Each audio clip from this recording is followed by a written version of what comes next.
Hey everyone, it's Alicia Atout, and welcome back to Knotfest Heavy Conversations. Today I'm joined by Staypuft, Mallow, Cori, Westbrook, and Ramon Gonzales. How's everybody doing?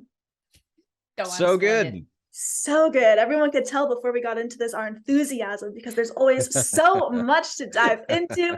As we all know, the newest leg of the Knotfest Roadshow is now in full swing as Slipknot are taking the stage each night with Ice Nine Kills and Crown the Empire. I am seeing photographs being posted every single night, especially the incredible ones on Slipknot's page. So let's start with Staypuft to talk about the experience because I know you actually attended the Nashville show. So how was the roadshow? Yeah, it was fucking phenomenal. Like I know us in this little like square right here know that Slipknot puts on an amazing show. But every time you see them live, it's just another reminder of how good that they are. Like Crown the Empire and Ice Nine Kills did a phenomenal job as well, getting the crowd really amped for it. But the second that curtain was like sucked up through the top of the roof, everybody was going bananas. It was one of the loudest shows I think that I've ever been to. And despite everybody like trucking over each other in the pit and everything like that, the vibe in the crowd was just so good. And like, if the rest of the tour is going to be like anywhere like half as good as that show is, everybody is in for an absolutely amazing time. That sounds absolutely wild. And for the rest of the panel, how are you enjoying just seeing the online content from everything going on? We can start with you, Cori. Well, I know last time we talked about not this particular leg of the Knotfest Roadshow, I gave Slipknot a pass for not coming to Oregon because I had Of just course. seen them in Washington. I am officially revoking my pass, and I am back to being salty that they did not come anywhere near me because I can't go enjoy this. Because, like John just said, the roadshow that I did get to go see up in Washington and Richfield, it is an extremely positive experience. The crowd is a lot of fun. Everybody's having a blast. Yeah, we're all wailing on each other. But the thing is, if somebody gets hurt, you know that not only is the crowd looking out for you, but the band is looking out for you too. Because at that show, I mean, it's no secret that Corey will stop a show if somebody's hurt or somebody goes down or even thinks somebody's hurt. He'll stop and he'll make sure. And so the band, they put on an amazing show. Everybody's having a great time, and you know they care when you're down there having a good time. You know that even the band's got your back. So I'm taking back my pass. You guys got to come to Oregon. I'm throwing it out there. You got to come to Oregon just for me. From one Corey to another. Corey, get over here. That's too great. And Ramon, how about you? You know, I feel like this final leg of Roadshow is like not is Slipknot's kind of victory lap on the year. If you look at all three legs comprising 2022, you got to look at the diversity and the supporting lineup that's been throughout. So you had Ginger, obviously, who had to drop off for obvious reasons, but wage war and in this moment. And then you had Cypress Hill and Horror, and now you have Crown the Empire and Ice Nine Kills.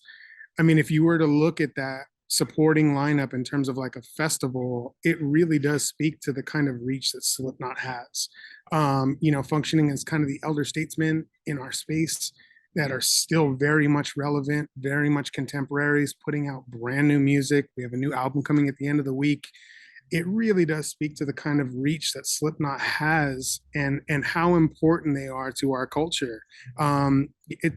It isn't just a typical tour. It's not that kind of counterculture caravan that we talk about. It really does function with Slipknot at the head, and I think that the supporting lineup throughout, the versatility, that variety that we've had is super important, and it's not something that we should glaze over. We already know the facts. Slipknot puts on a hell of a show. They've been doing it for 2 decades. If you have not caught on to that, you're living under a fucking rock. Watch it. But I do think it's important in terms of like where the future of our space is going, that Slipknot is functioning in that capacity, and they're still very much leading the charge. I think that's important. And to piggyback off that just real quick, one thing that I didn't mention was you're talking about the reach and how important they are for the future. I mean, the amount of young kids that were at that show that were younger than I was when I first listened to Iowa or Slipknot, and like it's become like a family affair. There were people that were maybe a few years older than me with their kids like rocking out in the pit and everything like that. And it's what I remember when I was a 14, 15-year-old kid seeing Motorhead and Metallica and stuff like that. Like Slipknot are now at that level. Very much so. Very much so. In fact, like it's very cool to see at a lot of these shows that younger generation of fans that we're talking about. I mean, most of us on this call remember what it was like in 99, 2001, when, self-titled and Iowa were very much tip of the tongue. But you got to remember a lot of the fans that we're now seeing are just getting caught on with We Are Not Your Kind.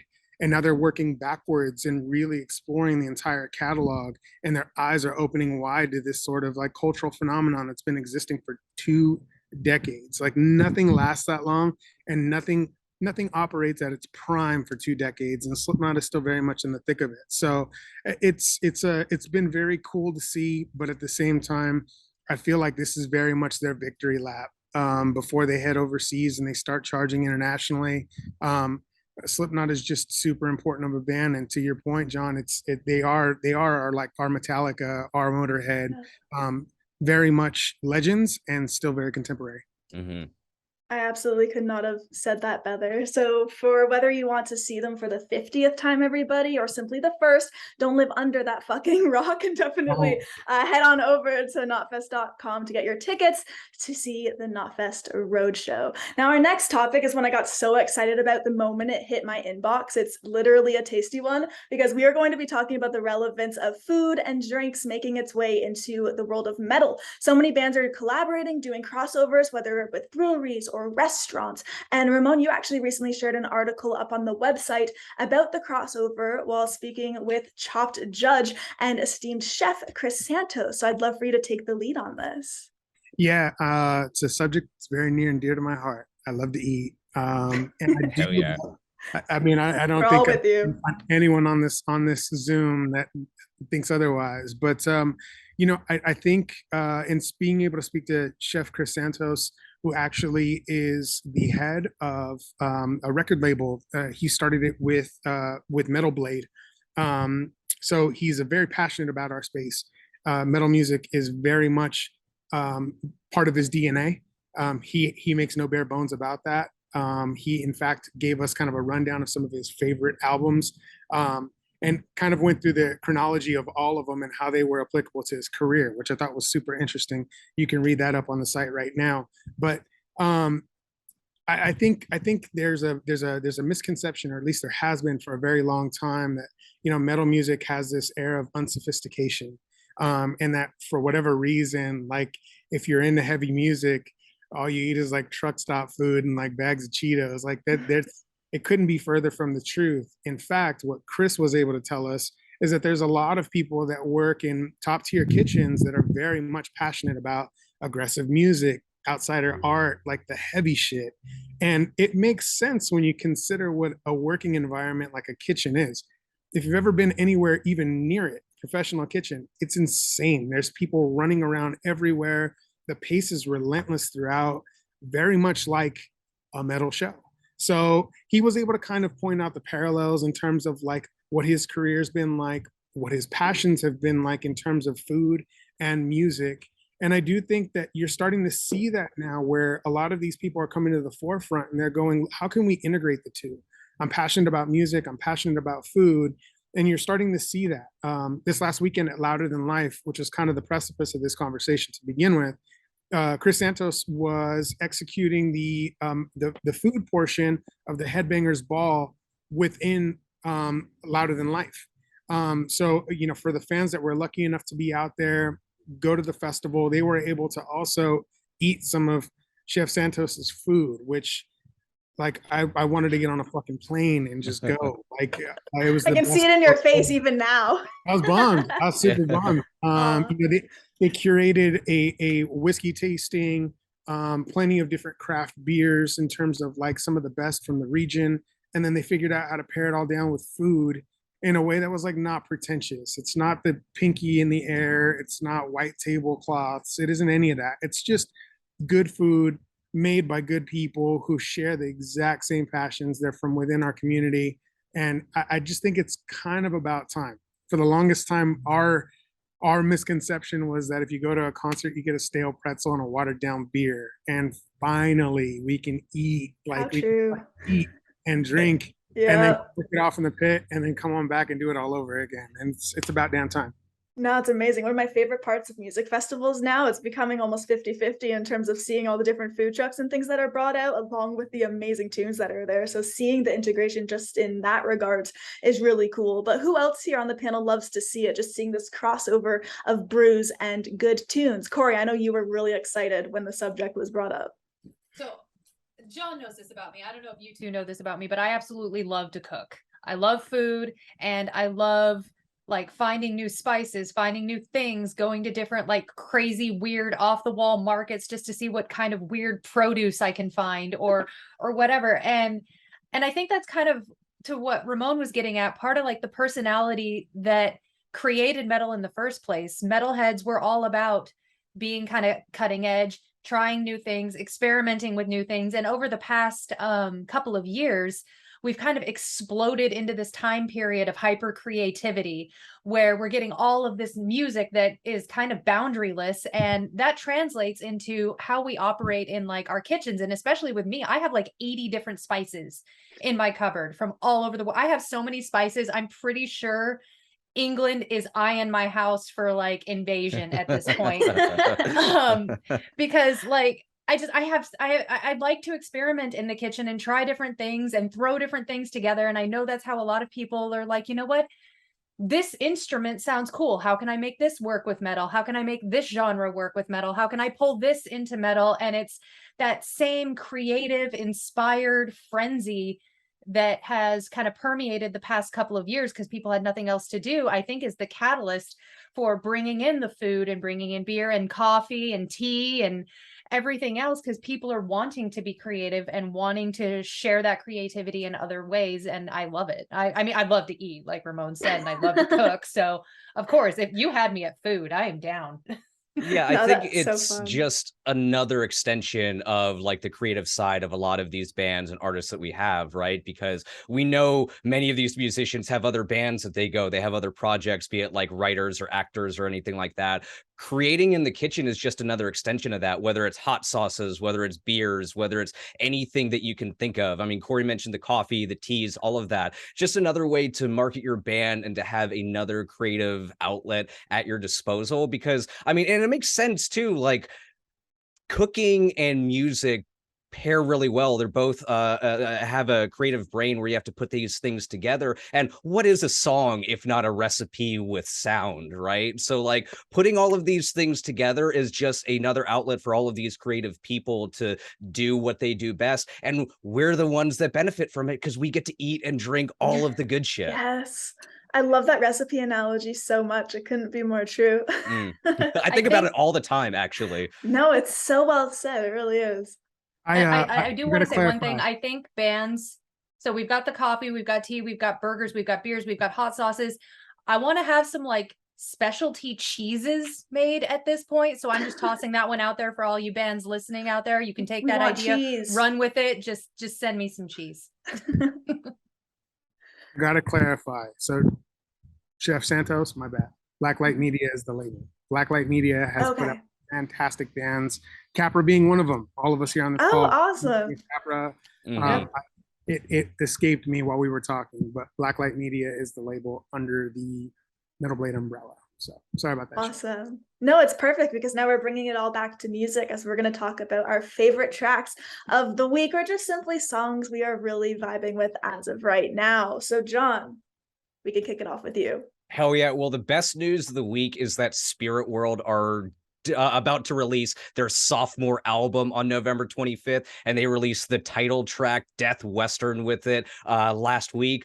Oh my God, y'all, you've heard me lose my shit about this band all the time, but they're just one of those bands that inherently have that riff that makes you pay attention, that whether you're into death metal, whether you're into hardcore or post metal or goth, whatever it is, you hear these riffs and this music and you're right, I'm getting in this pit right now. It's a universal feeling all around. So Death Western by Spirit World is my track of the week. That is a band that everybody needs to have on their radar. Hell yeah. And Cori, what's your pick for the week? Well, okay, I have to show you one album that I just got. This was one of my Bandcamp roulette picks. So I have to show you this album artwork though. Oh crap, I have it upside down. This album artwork from Corpse Zest. Death metal, like at its finest. This is probably one of the most underrated death metal bands that I have come across. The album is called Succumb to Rot. People need to go check that out, pick it up. If you like old school, just grimy, dirty, clawed their way out of the tar pit death metal, definitely spin it. But since we're going into fall, I have definitely been laying on my floor in the dark, getting my goth on with the new Ludovico technique, which came out last Friday. It's been like a year and a half in the waiting for this album to finally drop, with the final 2 songs. And he saved the best for last. The final 2 songs are absolutely epic. The first one is called Empty. It's a just quintessential goth. It's about as goth as you can get. And then the other one, Useful, is my favorite favorite track on the entire album. So those are my 2 albums that I'm spinning. A little bit of death metal, a little bit of goth. It doesn't make any sense, but you know what? That's how I roll. And Ramon, how about you? So I was kind of taking a weird trip down memory lane, going back to 2020. Not too sure why I went down Yeah, that. I was about to ask, but Why would you do that? But I was kind of thinking about, I've been reading a lot about how there was this sort of backlash from bands where they were really getting upset about their albums being labeled as pandemic albums. So I started going back and looking at some of the great stuff that actually did get released during that time. And I was thinking about maybe even putting together something like albums that maybe got kind of glazed over because the world was entirely fucked up at that time. The 2 albums that I came across that I started listening to and then I just left on because they're that good are 2. Nothing's the Great Dismal, which I don't know why that album isn't just championed by people, especially some of the visuals. I mean, it really is some of the scariest shit that I've seen. And it's not intended to be scary, I don't think. It just comes across that way. It's executed very well.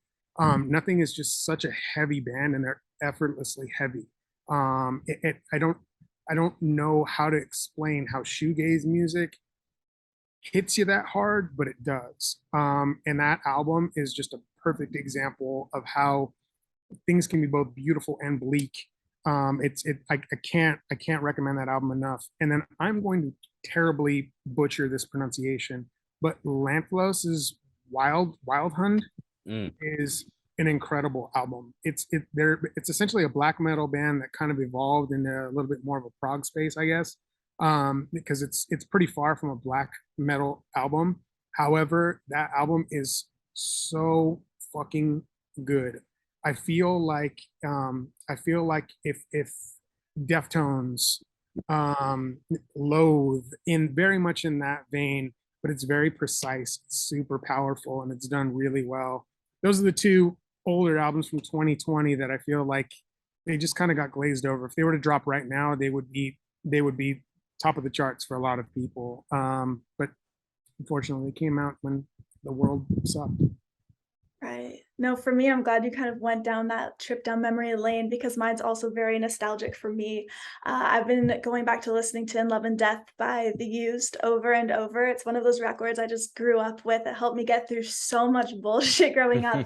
And there's a track on there called All That I've Got that I just can't stop spinning. A lot of people think it's about romance and falling in love for the first time. And I remember when I was 16 finding out that it was about Burt McCracken and his dog that passed away. And ever since then, it completely changed the meaning of that song for me, so I can't stop listening to it. There's just so much emotion, and the first time I ever kind of heard someone scream so melodically but with such conviction, and the poetry, the storytelling, so that has to be my pick. Just going back to early 2000s, absolute perfect emo music. That's definitely where I'm at.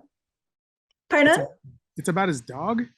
Yeah, it's about his dog. I'm gonna go listen to that song right. Yes, and the moment you go back and listen to it, because I lost my dog a couple of years back, and like it's just something that's so hard to heal from.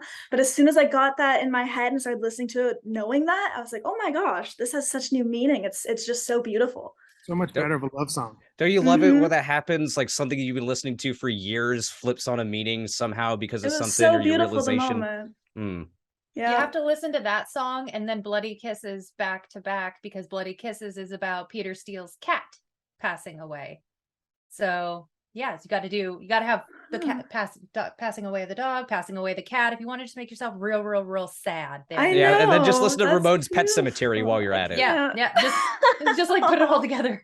I think we just stumbled upon the topic for our next heavy conversation. Yes. Songs about With people's you. pets. Oh my Got gosh, it. no, absolutely with you on that. But for today's next topic, because alas, we do have to go from songs we love into those, a lot of tours and festivals are getting announced. So what are we most excited for this week? Cori, let's start with you. Well, I'm not going to any this week, but next week I get on a plane and I go down to California and I go to Aftershock. So I am Amazing. super stoked for that. I get to meet Ramon in person for the first time. I've only been That's working with so you guys for like sweet. a year and a half. So Yeah. that'll be fun. I'll get to interview some people for the first time. Like I've never done on-site interviews before. So that'll be an adventure for me, and pray for those poor people. I'm just saying. To whatever You're going you hold to holy, crush it. pray for them. But it'll be a lot of fun. That's awesome. John, how about you? So there, I don't know if we've talked about this before on the show or not, but there's a tour coming up that has Hatebreed, Gatecreeper, Body Snatcher, and Dying Wish on it. Like, what the absolute fuck? I'm probably gonna have to crash with a buddy in Lexington, Kentucky, because that's how close they're coming over here. But like, Dying Wish is on tour all the time. I love and it's the like, enthusiasm. yeah, it's just like the amount of different bills that they play on, the bigger bands, the smaller bands, how they're just like introducing themselves to a whole generation of hardcore and heavy metal fans just by their work ethic and their killer tunes. Like, they may actually, like, go outside, everybody, and look in your backyard, because there may be a stage out there right now and Dying Wish may be on it. Like, that is how relentless they have been in touring in 2022, and they're an amazing show. And like, all four of those bands, like, come on, that's going to be a crater in the ground every little stop on that tour. That's And awesome. shout out to Oregon, because Dying Wish, another Oregon band, so they actually probably do have a stage in my backyard. Ramon, what would your choice be? Yeah, no, I gotta agree with John. Dying Wish. I mean, they've toured with Limp Bizkit and Hatebreed. Like that's the polar opposites of the year. Like, talk about hustle. Like, if there was an MVP category, Dying Wish is definitely on it. I'm going to definitely be the weirdo on this call. I'm actually kind of stoked about seeing The Weeknd. Oh, hell yeah. I mean, anybody that dumps their own money into the production like that. I mean, no way to confirm any of that stuff, but at least the reports, I'll talk about how he's very much gone into his own pocket to make sure that the stage and the production is executed to a certain degree. And I just kind of want to see that spectacle. I really appreciate, pop music that's done, in a way that's very immersive like that. It's just one of those things where you really got to stand out to be tip top pop, and Weeknd definitely does that. I like some of the synth that's layered into those songs too. The way that all that stuff comes together live, and seeing kind of the narrative unfold too. It kind of creates this whole another universe. Like, if I'm gonna get out of the house, if you're gonna get me into like pants and like pull me away from Netflix, I want to see some production. It has to be really worth it. For sure. So, yes, I'm pretty stoked about the SoFi shows in Southern California for the weekend.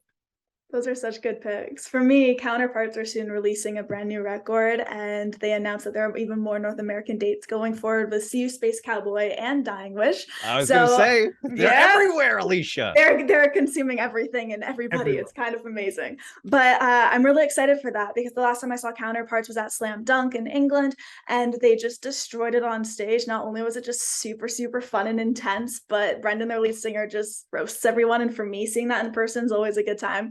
So that's great. And then having an odd choice, kind of like you, Ramon, there, Steel Panther. I get to see them as they're playing like 4 days after the official day of my move. And I'm like, this is how I celebrate. So I just can't wait for all of the ridiculousness that show comes with. But those definitely would be my two choices. So a lot of good shows on the horizon, huh? That's awesome. Mm-hmm. For sure. And let's just assume that Dying Wish is playing like at least 60% of them. So so you may as well Pretty just go to this 60%. Point, if I go to a show and there's no Dying Wish, I'm going to be upset. Yeah.